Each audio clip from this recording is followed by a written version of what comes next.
You're not broken or damaged. You're not a project that needs to be worked on. You're no better or worse than anybody else. You're just a human.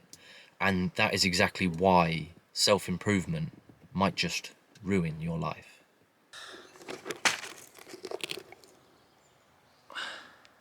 When I think back to my childhood, the idea of self-improvement seems ridiculous. When I was a kid, I was just out enjoying the world and exploring. I didn't need to improve because I was finding my own way in life. This idea of needing to improve started, I guess, from an experience when I was in secondary school, or what the Americans would call high school. I don't want to go into the details, but for me, it was a pretty embarrassing experience, and I was 16 at the time. That experience caused me to go inwards and to hide away from the world, and so that's exactly what I did. I spent more and more time at home. I stopped hanging out with my friends. I started smoking weed and playing video games. Where I'd been on this trajectory of self-improvement, things suddenly started to stall for me.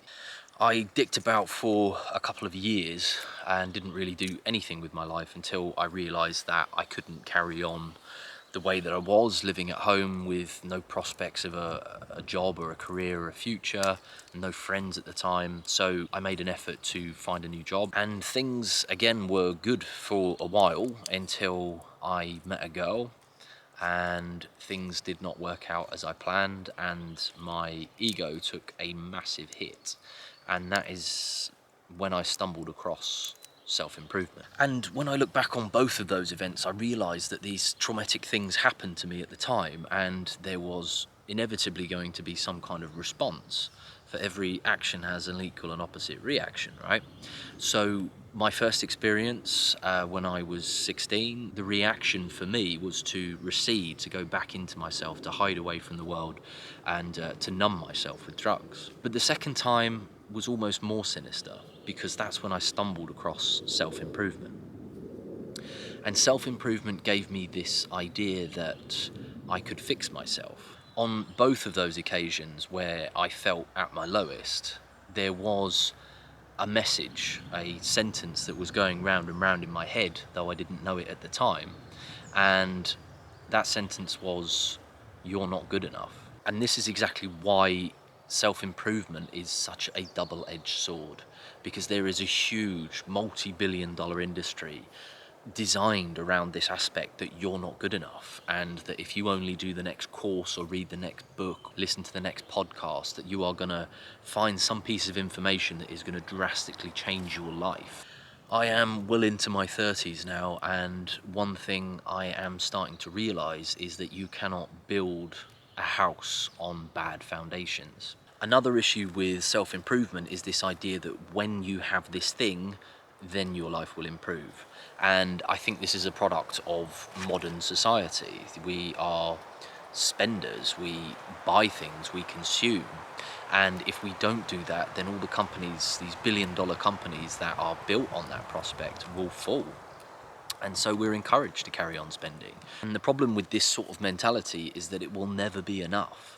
You may get that promotion and suddenly you're looking for the next promotion.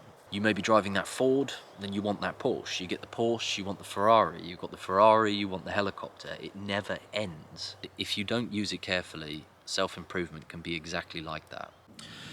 The other issue with self-improvement is what I call self-development pool. It's when you spend hours and hours and weeks and months and years researching the best techniques on how to do X, Y, Z.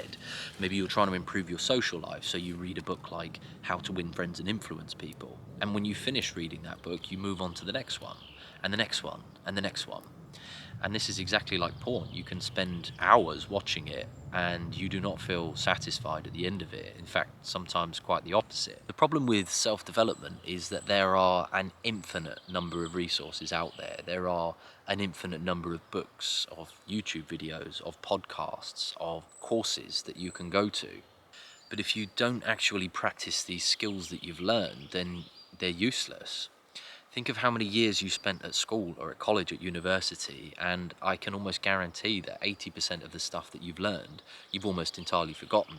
Maybe it was algebra, maybe you learned how to speak French or Spanish, and because you never practice those skills now, you've completely forgotten. For me, the only way that self-improvement really worked was to start with that foundation of self, to start coming to terms with who I was and how I'd got there, and to accept that that's where I was in that moment, and to stop beating myself up for it.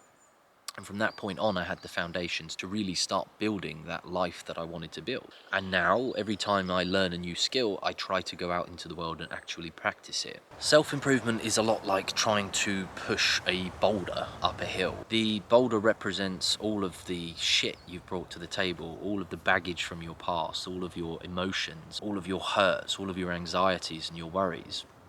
And the person pushing that up is your brute force, is sheer will and determination. And the problem is that determination and sheer will are finite. You can only have so much of it. Isn't it better to try and reduce the size of that boulder? And the idea is that if we can really work on the self and come to terms and accept all of that baggage, and that may be through counselling or however you choose to do it, but eventually that boulder will become so small that you could pick it up, put it in your pocket and walk up the hill. There's also this idea that floats around that self-improvement is a marathon and not a sprint. And I don't believe in that, because in a marathon you are running constantly to get to the end goal. And in my personal opinion, self-improvement is more of a sprint. You learn something, you put into action, you sprint as hard as you can, and then you come back and rest and digest and learn from your mistakes and reflect on what you've done. And then once you're recovered, you go back out and you sprint again. When I first started running, I couldn't run for more than 30 seconds without getting out of breath. Whereas now I can run 5 or 10K without stopping. And that's a lot like self-improvement, is I didn't have the skills to run, or the lung capacity or the muscles to carry me for that length of time. But as I did these small sprints, stopped, rested, the next time I could sprint a little bit longer and then longer and longer. And now I can run long distances without getting out of breath. Hopefully you can see that self-improvement is a tool, much like a really sharp knife. It's really useful. You can pick up a stick and whittle yourself a spear and hunt a deer, and you can skin that deer and cut the meat. But also, if you hold it the wrong way, it's going to cut you to pieces. So yeah, self-improvement did ruin my life, but in the best possible way.